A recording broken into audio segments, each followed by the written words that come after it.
নমস্কার বন্ধুরা, আজ আমি চলে এসেছি আরেকটা নতুন রেসিপি নিয়ে। আপনারা দেখে বুঝতেই পারছেন এটা কি। এটা হচ্ছে সাবু, বড় দানা সাবু। সাবুটাকে আমি আধ ঘন্টা ভিজিয়ে রেখেছিলাম, ফুলে উঠেছে। জলটাকে ওই জন্য ঝাঁঝরি বাটিতে দিয়ে দিয়েছি, জলটা পুরো ঝরে গেছে। আর কড়াইতে দিয়ে দিয়েছি রিফাইন অয়েল। আমি আজকে বানাচ্ছি সাবুর একটা রেসিপি। এটা নবরাত্রি চলছে, নবরাত্রি স্পেশাল বলুন বা সামনে আসছে আমাদের নীলের পুজো, নীলের উপোস। জিরে ফোড়ন দিলাম, তেল গরম হয়ে গেছে। আর এর মধ্যে দিয়ে দেবো কারি পাতা। কারি পাতাটা দিলে তো একটু ফাটবে, সরে যেতে হবে। এবার দিয়ে দেবো সামান্য একটুখানি আদা, গেটারে ঘষে নিয়েছি, সেটা দিয়ে দিলাম। আর দেবো একটুখানি কাঁচা লঙ্কা কুচো। লঙ্কাটা অপশনাল, যে যেমন খাবে তেমন। কারি পাতাটা খুব সুন্দর গন্ধটা বেরিয়েছে।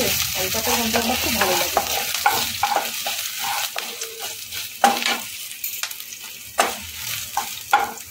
নেড়ে নিয়েছি। এবার আমি একটা আলুকে ছোট ছোট করে কেটে নিয়েছি, সেটার মধ্যে দিয়ে দিলাম।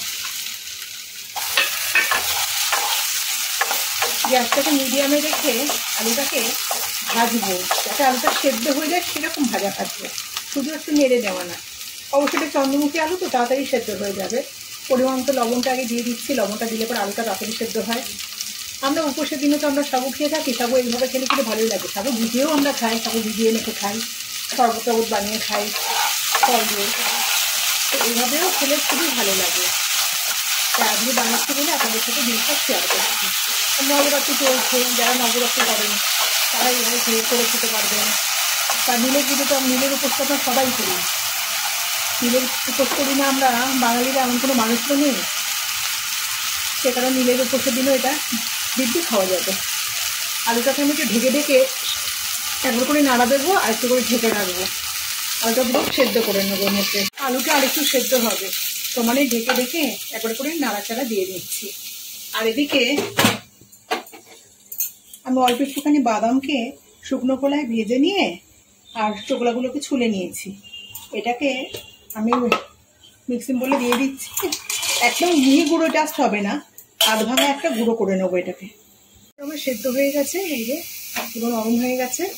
এখন এর মধ্যে এই গুঁড়ো করে রাখা বাদামটা দিয়ে দেবো। এটা দিলে পরে স্বাদটা বেশ ভালো হয়। বাদামটা দিয়ে একটুখানি সামান্য একটুখানি মেরে নেব। এই রান্নাটা আমি তো রিফাইন অয়েলে করছি, এটা কিন্তু ঘি দিয়ে করলে আরও বেশি স্বাদ হয়। আপনারা এটা ঘি দিয়েও বানিয়ে খেতে পারেন, খুব ভালো লাগবে ঘি দিয়ে বানালে। এমনিতে খুবই টেস্টি রান্না এটা। এবার আমি সাবুটাকে দিয়ে দেবো।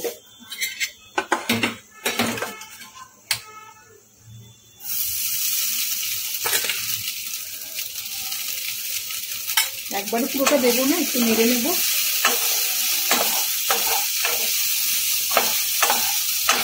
আর এটা না বড় দানার সাবু দিয়ে কিন্তু ভালো হয়, ছোট দানার সাবু কিন্তু একটু গাদা গাদা মতো হয়ে যায়।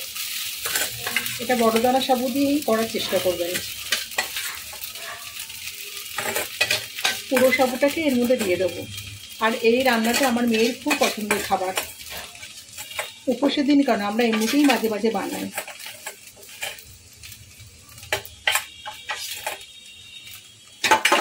এবার দিয়ে দেবো চিনি। আমি সব রান্নাতেই চিনি দিই, যারা আমার ভিডিও দেখেন তারা জানেনি। এর মধ্যে হাফ চামচ চিনি ছড়িয়ে দিলাম। লবণ তো আগেই দিয়েছি। ভালো করে নেড়ে চেড়ে নেব।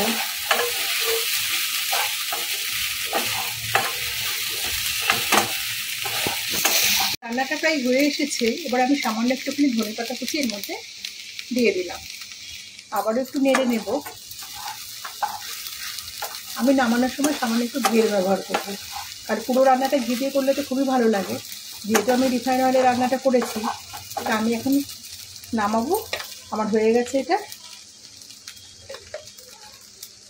সামান্য একটু ঘি দিয়ে দিলাম, একদম একটুখানি। ঘিটা দিয়ে নেড়ে আমি ঢেকে দেবো, ঘিয়ের গন্ধটা থাকবে এর মধ্যে। আমাদের সাবুর খিচুড়ি একদম রেডি হয়ে গেছে। দেখুন কি সুন্দর হয়েছে, যত সুন্দর দেখতে হয়েছে, খেতেও কিন্তু খুব ভালো লাগে, খুব টেস্টি হয় এটা। রেসিপিটা কেমন লাগলো অবশ্যই কমেন্টে জানাবেন। আর রেসিপিটা ভালো লেগে থাকলে কিন্তু একটা লাইক দেবেন। না যে সমস্ত বন্ধুরা এখনও চ্যানেলটাকে সাবস্ক্রাইব করেনি তারা কিন্তু অবশ্যই চ্যানেলটাকে সাবস্ক্রাইব করবেন।